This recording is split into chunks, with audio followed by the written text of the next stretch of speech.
I think this is potentially a big deal, even though it's not getting very much Beltway press yet. But it relates to yet another big Russian bank, a Russian bank closely linked to Vladimir Putin personally. It's a bank called Alfa Bank. That's not to be confused with all the other Russian banks we've had to learn about as Americans in this weird new era in our politics where Russian banks keep turning up and where senior members of the administration here keep forgetting their contacts with them. That was the case with VEB Bank, a sanctioned large Russian bank controlled by the Russian government, whose chairman is handpicked by Putin.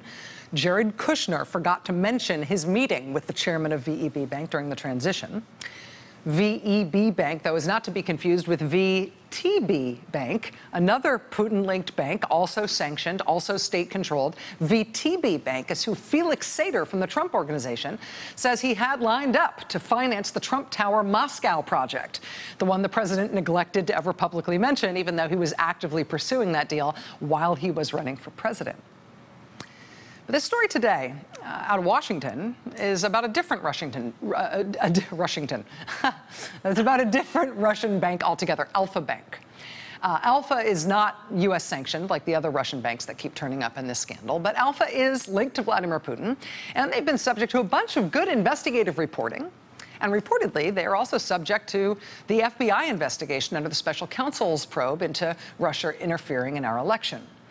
The interest in Alfa Bank is because of still unexplained, heavy, and at times exclusive computer server interactions during the heat of the campaign between servers for Alfa Bank in Russia and servers for the Trump Organization in Trump Tower.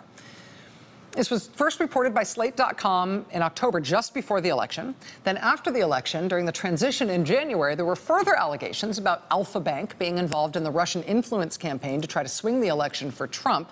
Those allegations turned up in the dossier, the so-called dossier, which was published by BuzzFeed in January.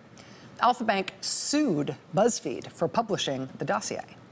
And then they also made a very eyebrow-raising hire here in the U.S. when they decided they'd put together a high-powered legal team to try to defend themselves against these news reports and purported investigations into that thing with their server and the Trump Organization.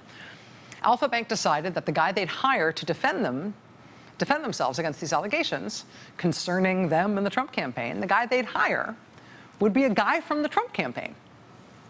A guy from the Trump campaign and the Trump transition, who had actually been the guy in the Trump transition who was in charge of setting up the Justice Department for Trump and Jeff Sessions. He's the guy who oversaw the handover of the Justice Department from Obama to Trump after his time on the Trump campaign. Alfa Bank hired the Trump transition's point guy at the Justice Department to be their lawyer, to build them a defense against this reporting about whatever was going on between their server and the Trump Organization server during the campaign. And, you know, from an American perspective, that seems like a slightly shady way to approach this, right?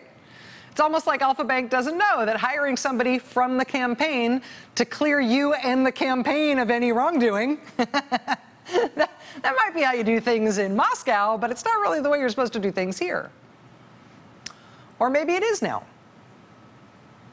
Because today, on a party line vote, Republicans on the Senate Judiciary Committee voted to confirm that exact guy from the Trump campaign and the Trump transition, the guy who went to work for Alfa Bank to help clear Alfa Bank of these allegations that they were somehow involved with the Trump Organization during the campaign. Today, on a party line vote, Republicans in the Judiciary Committee voted to confirm him to run the criminal division at the Justice Department, which is a really big job at the Justice Department, the Alfa Bank guy.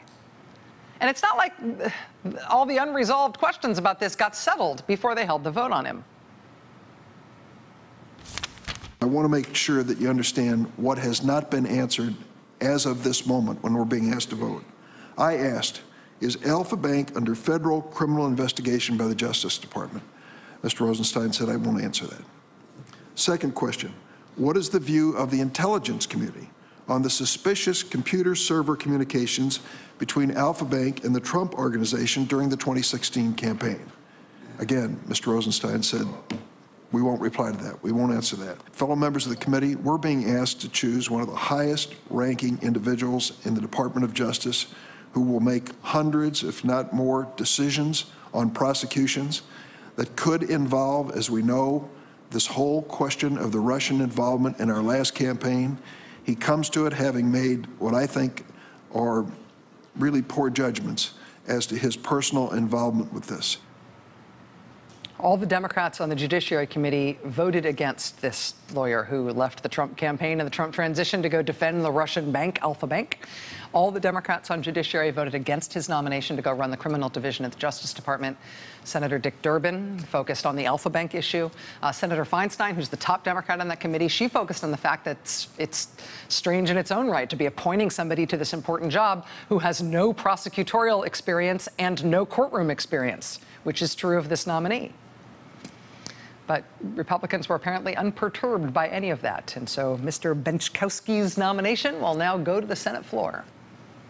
It is absolutely mind-boggling to think that the lawyer for Alfa Bank could be running the criminal division at the Justice Department while all these Russia investigations are going on about what happened between the Trump campaign and Russia, including the thing with Alfa Bank that is still not answered. That's the road we started heading down today. Party line vote. Watch this space. Hey there, I'm Chris Hayes from MSNBC. Thanks for watching MSNBC on YouTube. If you want to keep up to date with the videos we're putting out, you can click subscribe just below me or click over on this list to see lots of other great videos.